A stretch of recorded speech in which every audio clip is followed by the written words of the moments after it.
You're listening to the AfterBuzz TV network, now the largest new media platform on the web, and your #1 source for after-show entertainment. Very good, Keith. Johnson. From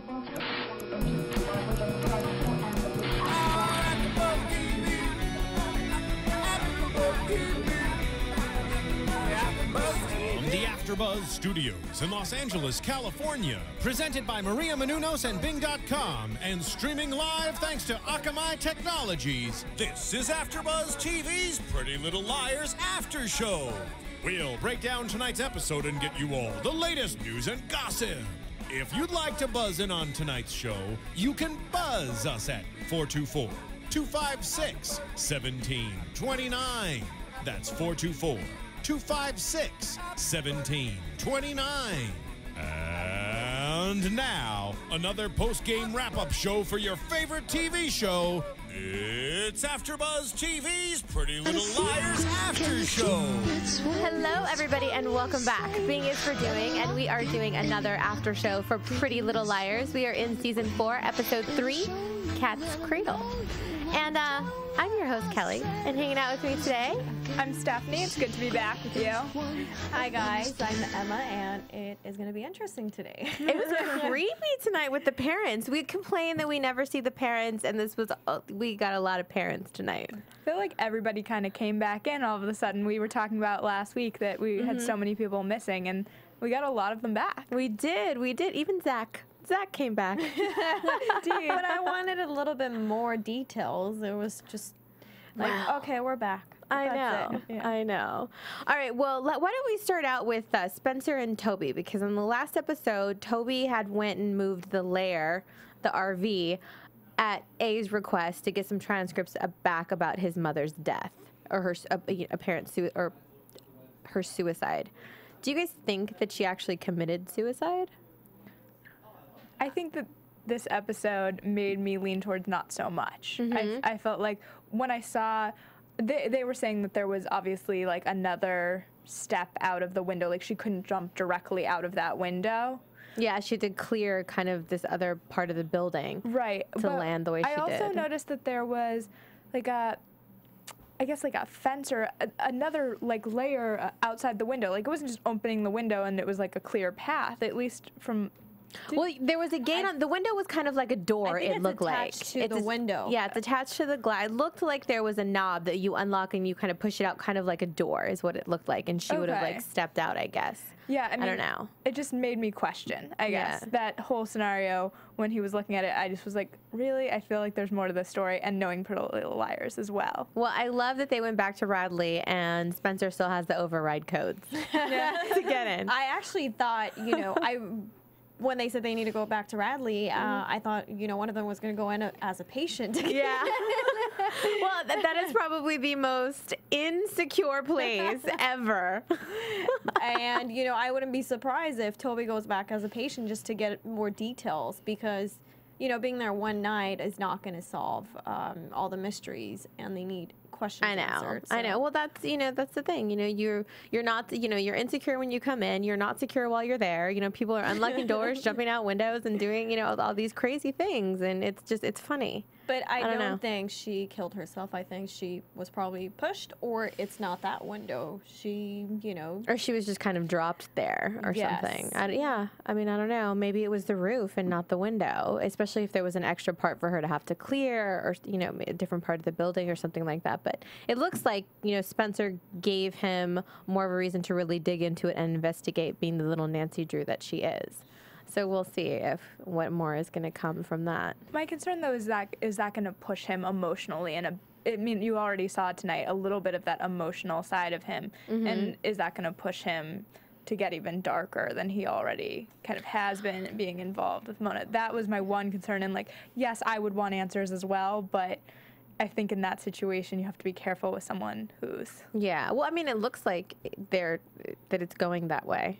So, I don't know. But... I mean, this is such a deep-rooted thing for him that maybe it'll have the opposite effect, because he's already kind of gone into that dark place with everything with Jenna and all of that. So, I mean, how much darker can he really go? Yeah, I was about to say that, both of them, Spencer and him, I think the reason why they make such a power couple is because they've both been on the, you know, the dark side, and they've survived and came back, and I think that's why they formed such a strong bond. And I don't think Spencer would let him go to, you know, that side. And if anything, I think he's more stable now than he was before. He seems to be a little bit more level-headed. I mean, that's the way that I'm taking it. I'm glad that he fessed up and told Spencer what happened and explained the text message and why he took the RV. And I didn't think he was going to do that so quickly. Yeah. So I was surprised that he did. I definitely agree. The honesty that Toby's showing this season is so far from where he was in season 3. Yeah, absolutely. So I'm hoping that as they dig deeper into this, that it will have a positive effect on. I mean, it'll be hard, obviously, and very, you know, emotionally stressful. But I'm hoping that he doesn't, you know, kind of turn back into that dark person, and it kind of gives him closure and at least makes him feel better that maybe she didn't do it on purpose. And I think that in itself is something that's been weighing on him. And maybe it'll make them a stronger couple, too. Yeah. I mean, you're right. It could go the opposite way. It was just when I watched the episode tonight, I was like, ooh, that seems like it could go either way right now. But I think this is going to bring him closure because he's been blaming himself in a way throughout the whole process, you know, for his mom. And I think this will show that, you know, especially reading the transcripts, he saw that her last words were mentioning him. That she wanted to do better, that she wanted to be happy, and she wanted to make it up. That in itself is, I think, in a way, closure for him to know that she cared about him. Yeah. And, you know, going back to the scene with Allie, how his mom was, you know, so out of it. Yeah. And Allie was making fun of him. I think now, you know, he's able to, in a way, overcome that and to know that she cared about him. Yeah. I wonder if we'll ever truly like find out what exactly was her illness. Like what was the really, they haven't said specifically, right? I think she was just depressed. You think? Is that why she was? I'm sensing that it was depression. Yeah, I mean, I don't. They haven't specifically mentioned it, right? I don't remember that. I mean, I would imagine depression would be a good guess, though. I mean, that seems the most obvious, but I wonder if it was anything. I mean, deeper than that. I don't know. Bipolar. And we start going through the list. Well, I think everybody on the show is bipolar. I mean, there's about 1 billion options, and you can start checking them off. But I know. Yeah, it'll be interesting to see if they eventually reveal that. Yeah, we'll see. Well, it was nice on the plus side of the parents. It was nice to see Aria's mom with her boyfriend at the coffee shop. You know, with being really cute, and you know he is going to Austria and wants to take her with him on this adventure for not quite a year, but almost, you know, a little less than a year. Yeah. And what do we think about that? Is she a mom? Is she really a parent? Does she have kids? How can she just take off to go to Austria? I was just thinking, I'm like, well, the daughter's dating an older guy. She's dating a younger guy. Do they have the roles mixed up? You know, Aria's giving advice to her mom and how she should, you know, be with her new boyfriend and take off and go and explore. And I'm like, what happened to, you know, the parents? Reversed roles? Now, you know, the kids are, you know, spying on them. And well, I think Aria's motive is trying to get her mom out of town so A doesn't get to her.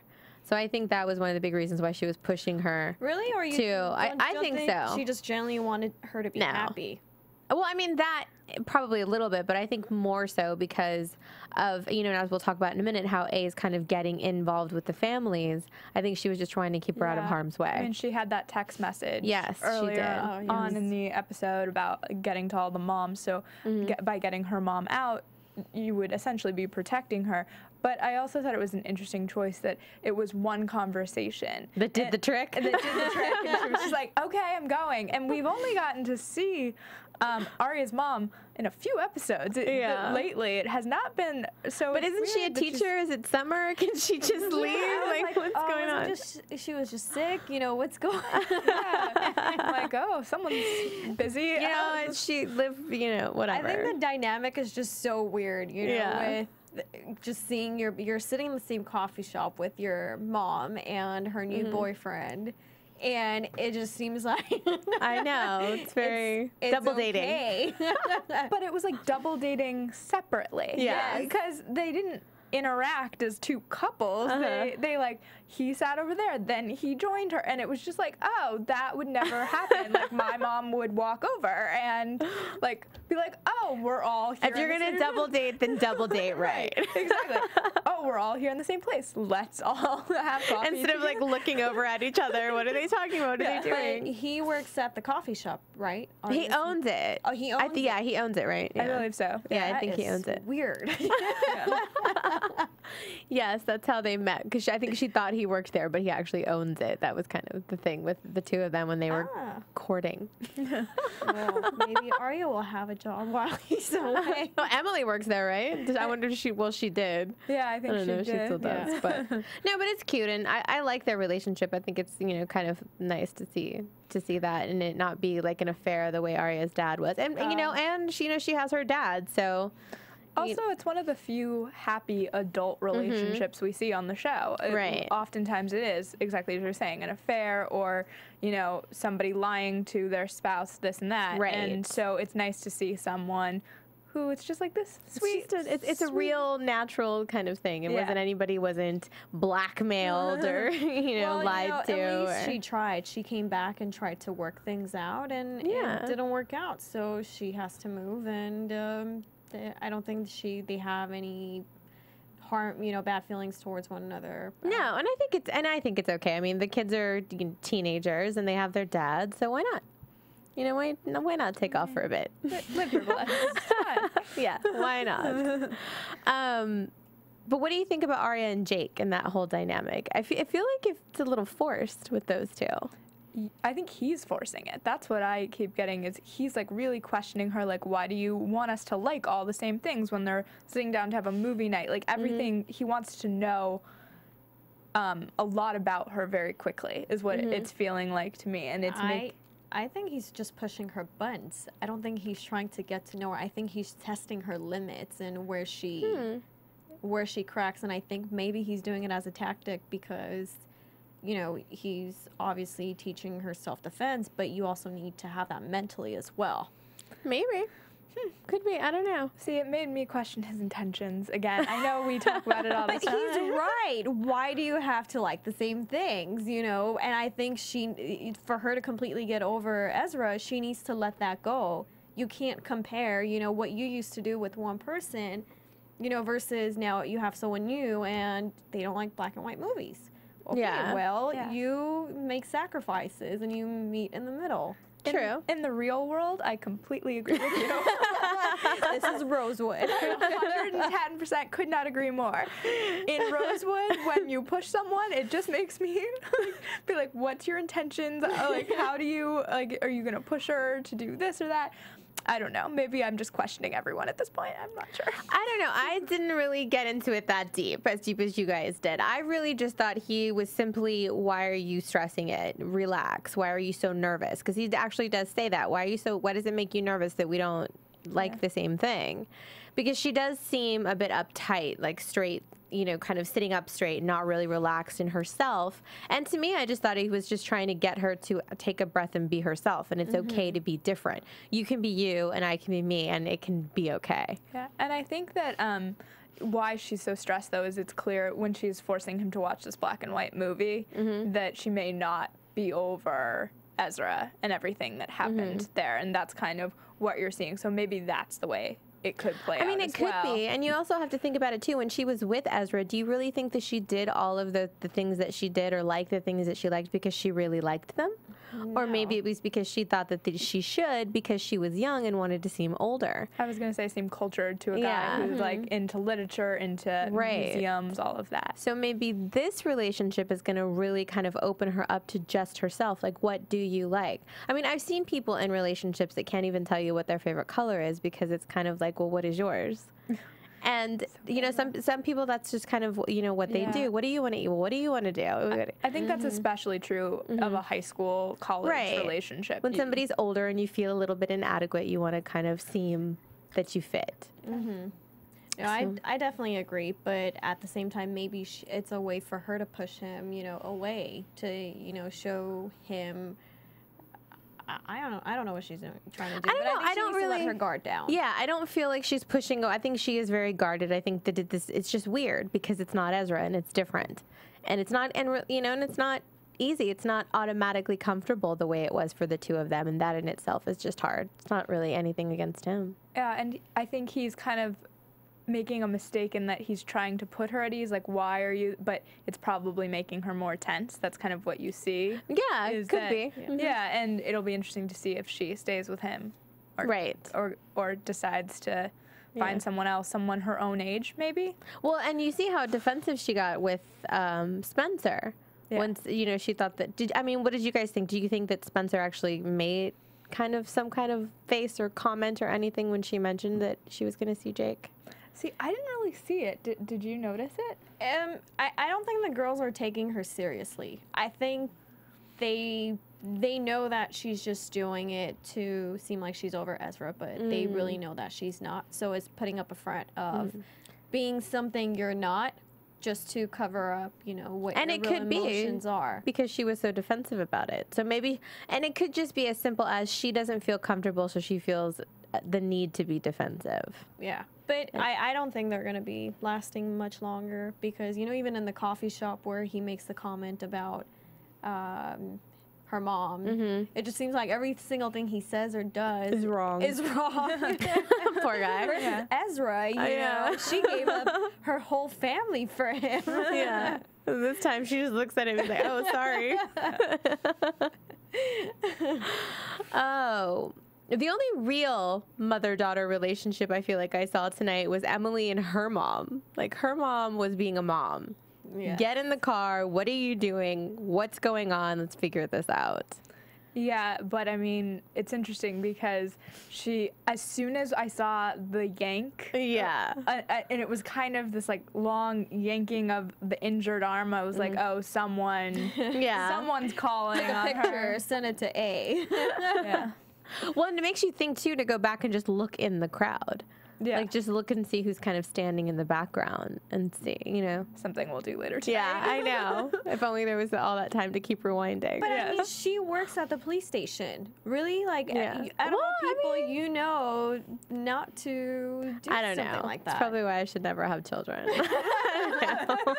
Get in the car. And Emily, as much as I hate agreeing with Aria because you shouldn't lie, but this is what the whole, Pretty Little Liars is all about. What it's about. It's such a small lie compared to what they've been through that she should have just told her mom. Especially but lying is still never good, guys. Yes, don't lie. But she should have still told her because you're in pain, and obviously your mom knows that. So it's not like you're doing it to overdose. Right. And no, she shouldn't have manhandled her in public. And and Emily did overreact. So it was just kind of a bad scene all the way around. And now A has gotten, or so they think, has gotten involved and called, Child Protective Services. And now they're investigating the family. And so it's going to be, interesting to see kind of where that goes. And her dad is coming back as a result of that, which I thought was a surprising turn because I don't think we've seen a lot of her. No, we haven't seen him in a while. Yeah. No. But I think he has a different effect on Emily, and I think she's closer with her dad. Just because of I think they have a more natural kind of connection than she has with her mom. More understanding of her. Understanding and acceptive of who she is. We've seen it in prior seasons of Maya and, the whole thing that broke down with her mom. But I think he needs to be back. I think they need to have parents in their lives. But how weird was it that her mom is standing there talking about it and she's like in the shadow, like in the dark? Exactly. That has to mean something. That she, because it's like she's blurred out. You don't even get to see her. Right before she gets a text message. Well, right after. Mom. Yeah, right after. No, it was before she walked in. Remember, that's how she woke up. No, she got the text message and then her mom walks in. So she saw bars. she saw the behind bars photo first. But even if they take her away, she has her dad, and they're going to be 18 soon, so. God, you don't even care. Bye, Mom. Let's look at the positive side. God. That's funny. I don't know, but I just thought it definitely has to mean something that she was in the dark and kind of blurred out from that scene talking. So something dark has to come out of this whole situation. Well, I mean, we already know it is, but there has to be something more. Like that there's a reason why. I feel like there's a reason why everything is done in the show. Yeah. It made me question, I guess, whether it was even her. Like, did A have a recording? I don't know. Because we don't see. We don't see her. Yeah. So was it actually her at the door? How did we... I mean, I would imagine so. Wouldn't you notice if it was like someone else? But it was, you couldn't see it, so it seemed like a big.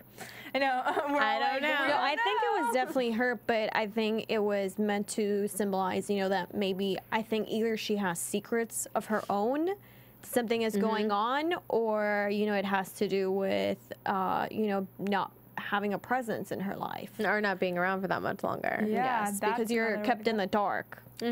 So. Good one. We'll see. Yeah, we'll see. I don't know. Well, then we have the creepiest mom of all. At least in the last couple of episodes. What is up with Hannah's mom? Okay, seriously, I thought she had something to do with Wilden, but now I'm like, I think she's just dating someone, and she's trying to hide it from Hannah, and I have a feeling she might be seeing her dad again. Why? And they're just covering it up. Really? I don't know why I thought that, but I didn't until he stopped Caleb on, on the street. Why was Caleb walking in the middle of the street by himself in the dark? How did it go from the afternoon to nighttime? He just got back to Rosewood.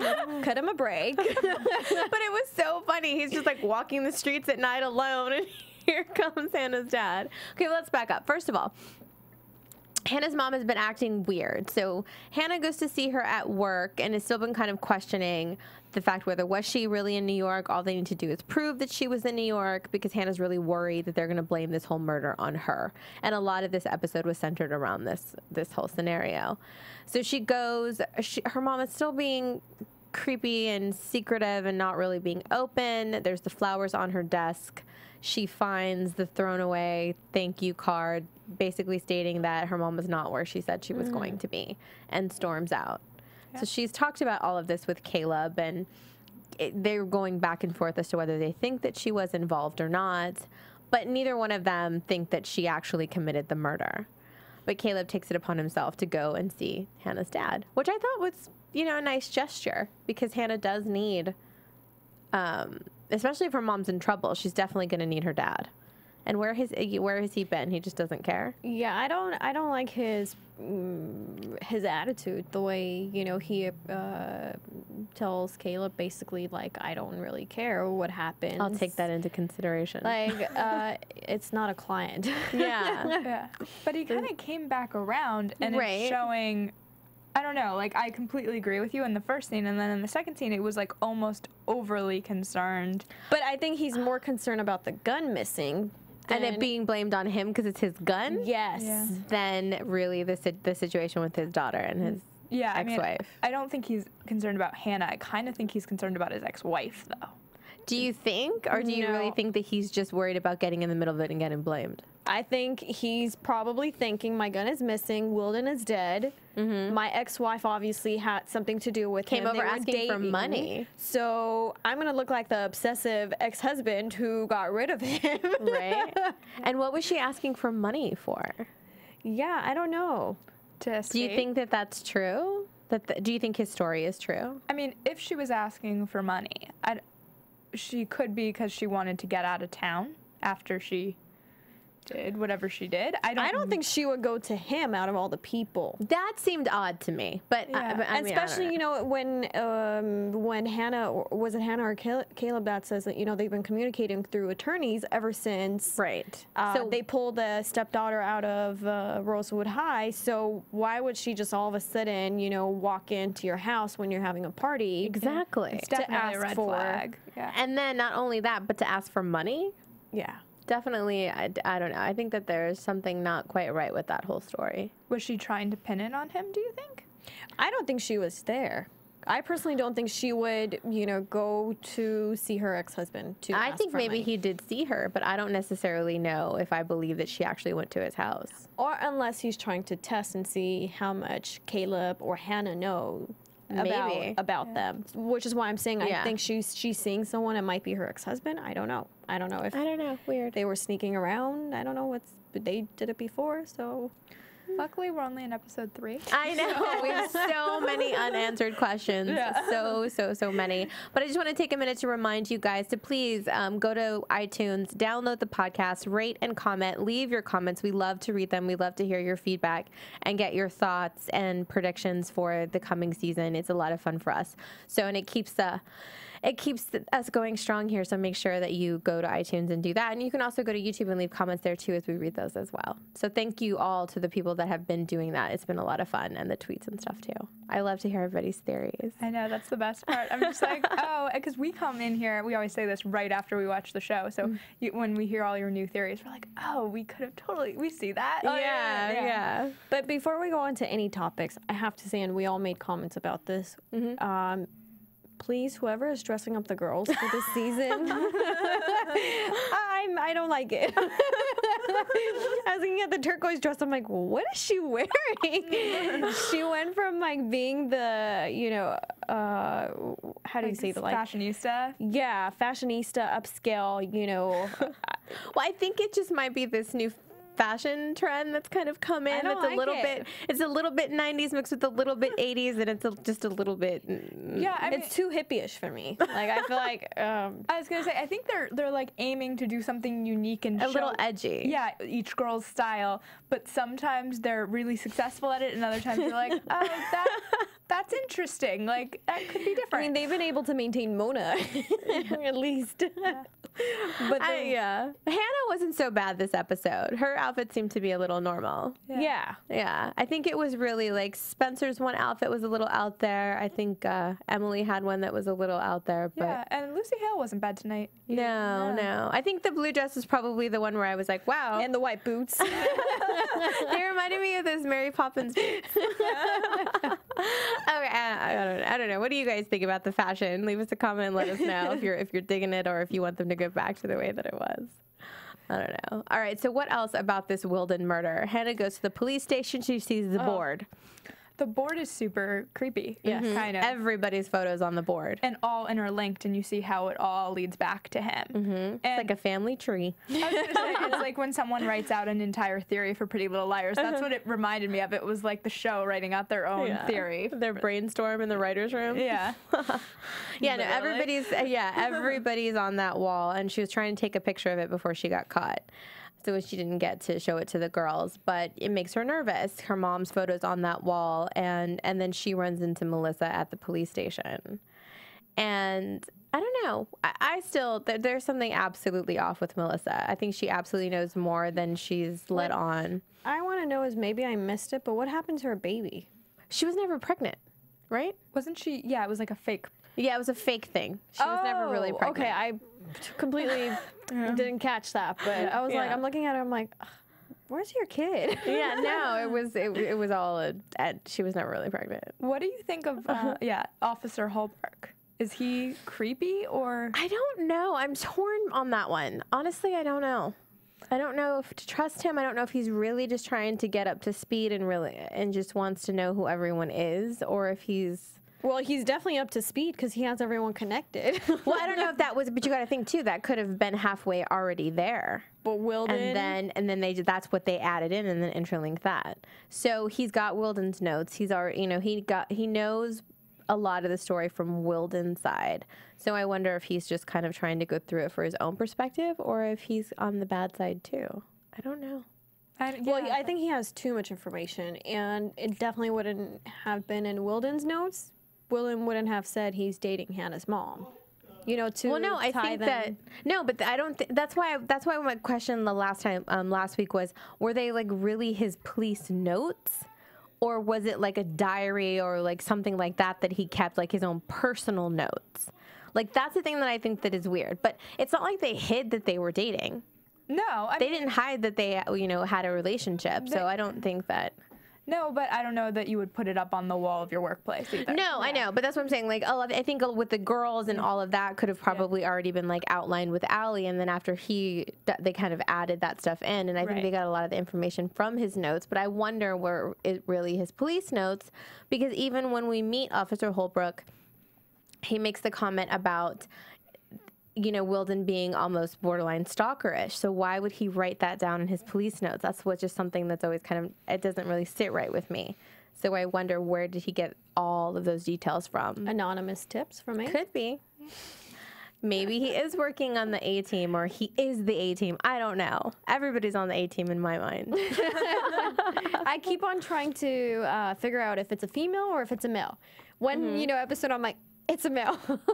Next episode, I'm like, it's a female.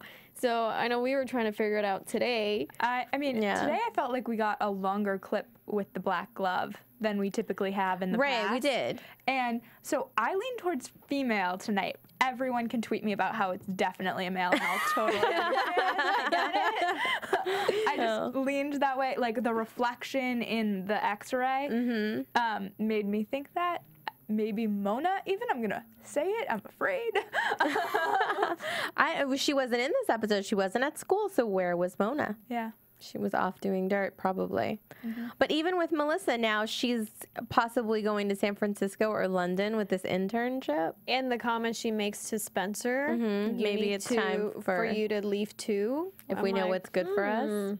And even in the end, too, when she goes into Spencer's room and they have that little talk, and she asks her the question, if it was between someone you loved and me, who would you choose? And of course we don't get the answer, but, you know, acknowledging the fact that they don't get along and why they don't get along, or a possible reason why. And it's just a very interesting conversation, I thought.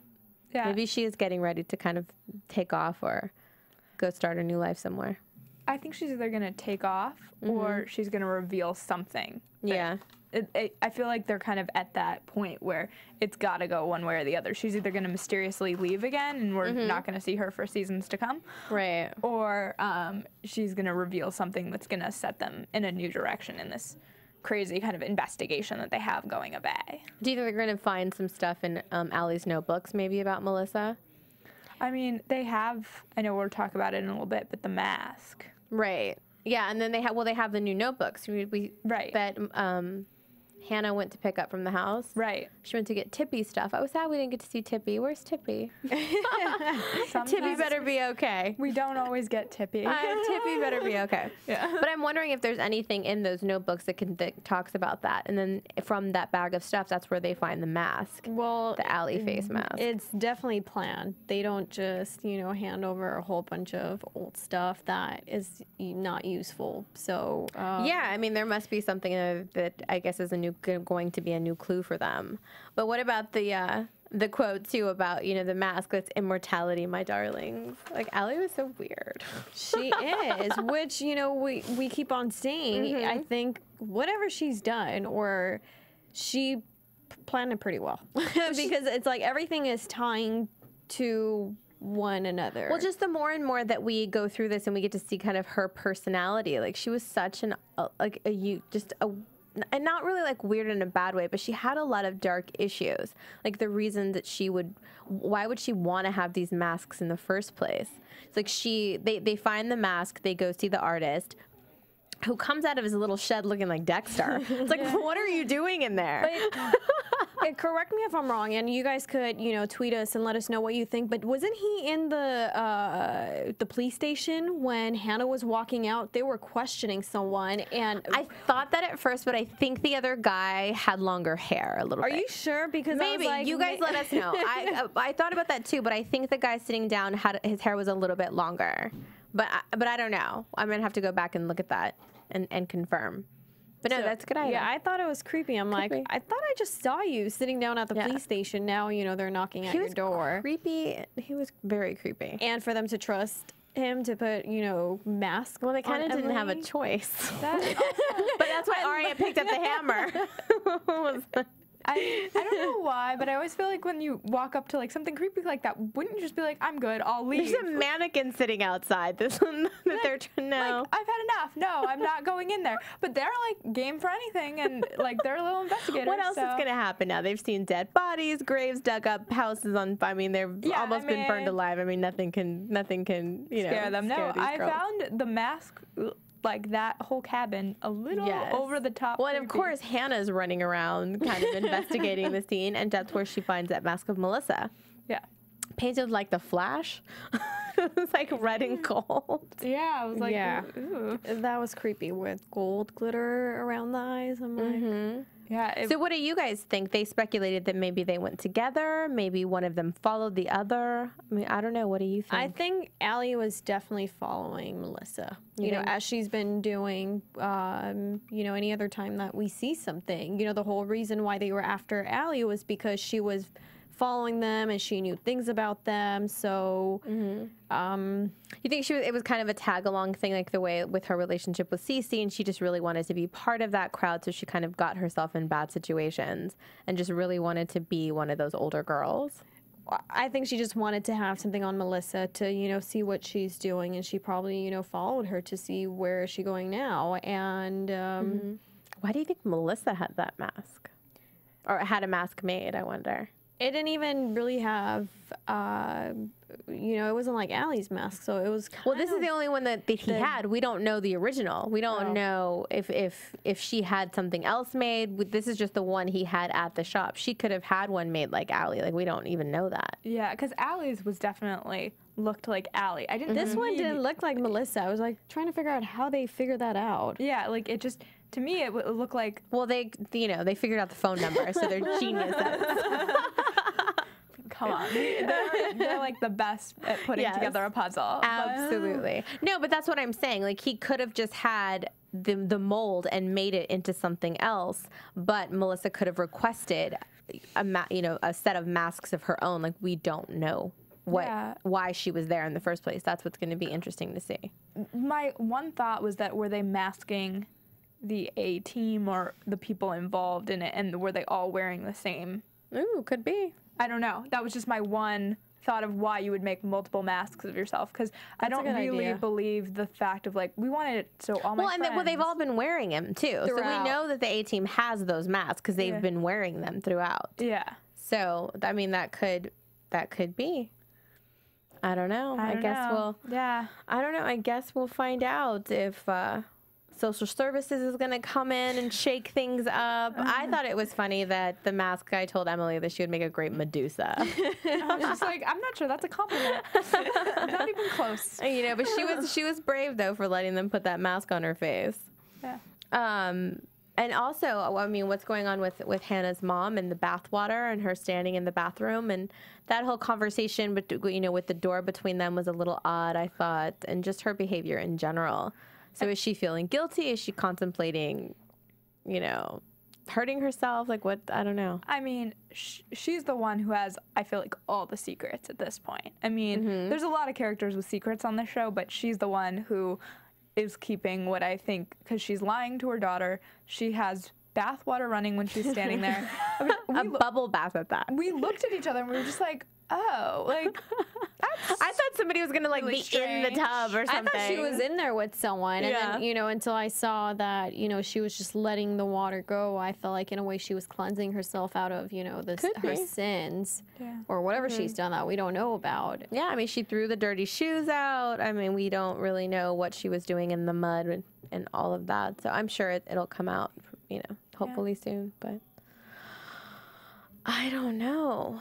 So many questions. I feel like this episode was, there were no answers and just a lot of jumbled stuff. Yeah. Many more questions. Well, we got to see more people, and we know that more characters are going to pop back in, which is going to be kind of fun to see. Right. And how they all intertwine and come together. But I want to see somebody get busted for breaking into Radley. I mean, come on. You're like, no, everyone cannot know the codes. It's not okay. And I want to see Mona back. I want to see what she's been doing and what she knows. And I have a feeling that Toby's going to start seeing the doctor again.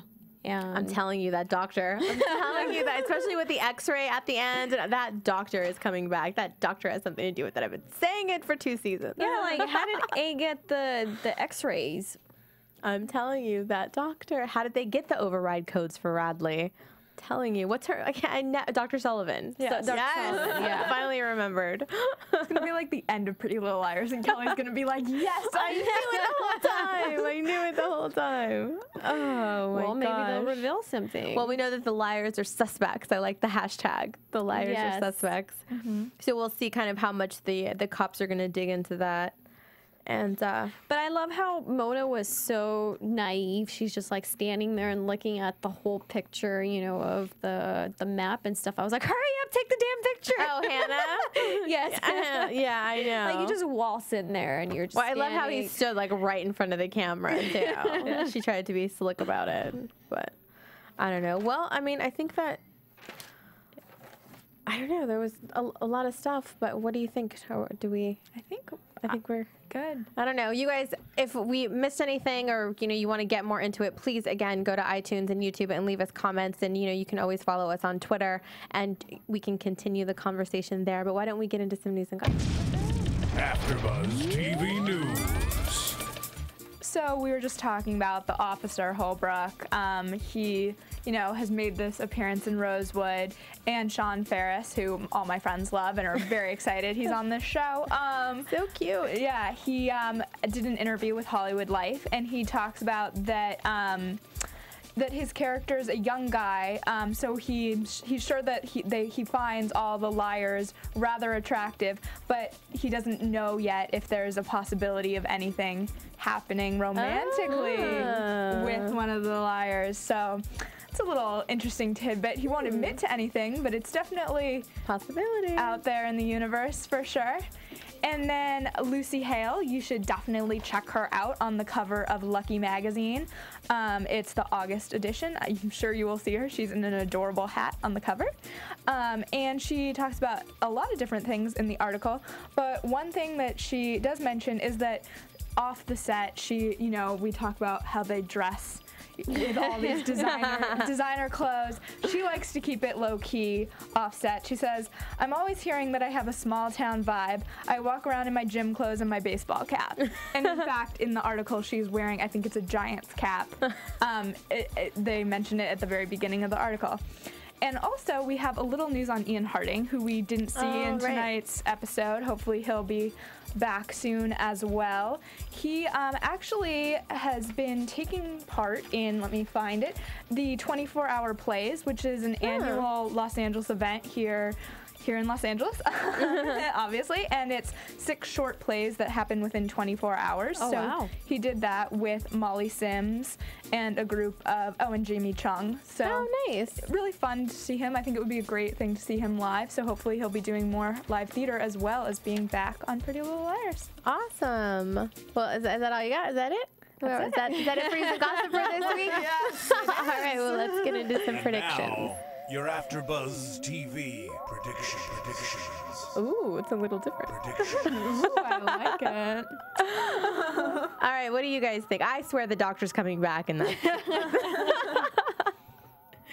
What about you? I actually don't have any this episode. I'm kind of like, I don't know. They didn't really give anything. Now I was thinking Melissa was, the one with the burned face, but obviously, we see her, she's back, and it's not her. Right. So I really don't know. I don't know who's on what team and who's who. We haven't seen Cece in a while. I wonder if she's still playing a part I in all still of that. have a bad feeling about Paige. You guys don't hate me, but Yeah. I don't think she's in with the right intentions. But if I'm wrong, I will apologize. So Yeah. Oh, sorry. Good. Oh, I was just going to say, I feel like Emily is definitely going to confess to her little, I guess, trying out her mom's pain medications, taking her mom's pain medications, as to save her mom from whatever's going to go wrong. I don't know if she can save her from A, but at least, get her out of trouble with the child services. Yeah. Maybe she'll confess a lot of what's going on with A, just in that sense. I mean, maybe that's what the girls need to do. Yeah, maybe. And just kind of see what happens. Or maybe they'll all end up in Radley after that. Who knows? But confessing that would mean that, you know, she can't swim again, right? Because that would go officially on her record. Yeah, if she was, well, if she was using them recreationally, I mean, I don't know. We'll have to check and see what the rules are, since she really truly was in pain, just because they weren't really prescribed to her directly. Yeah. Is it wrong? 7, 8, 9, 10. Who knows? Is it wrong? I don't know. But I'm excited to see what happens next week. I definitely feel like we got a lot more questions than we did answers in this episode. So it just keeps getting better and better and darker, as they said. Yeah, I mean, this season, that's what they said at the beginning, was that it was going to be a dark season. They were absolutely right. Well, it's definitely living up to that. So thank you guys again for hanging out with us. Make sure to check us out on iTunes and YouTube, and follow us on Twitter at AfterBuzz TV, and you can follow me at Kellie with an IE 079. And you can follow me on Twitter at Stephanie Wenger. You guys can follow me on Instagram and Twitter, Real Emma K. And we'll see you guys next week. From Bing.com, executive producers Maria Menounos, Kevin Undergaro, Phil Svitek, and the entire AfterBuzz TV staff, we would like to thank you for listening to the AfterBuzz TV network. To watch or listen to other after shows and post comments or questions, be sure to visit AfterBuzzTV.com. I'm Sir Richard Wentworth, and this has been a presentation of AfterBuzz TV. Buzz you later. The views expressed herein are those of the hosts only and do not necessarily reflect the views of AfterBuzz TV or its owners or principals.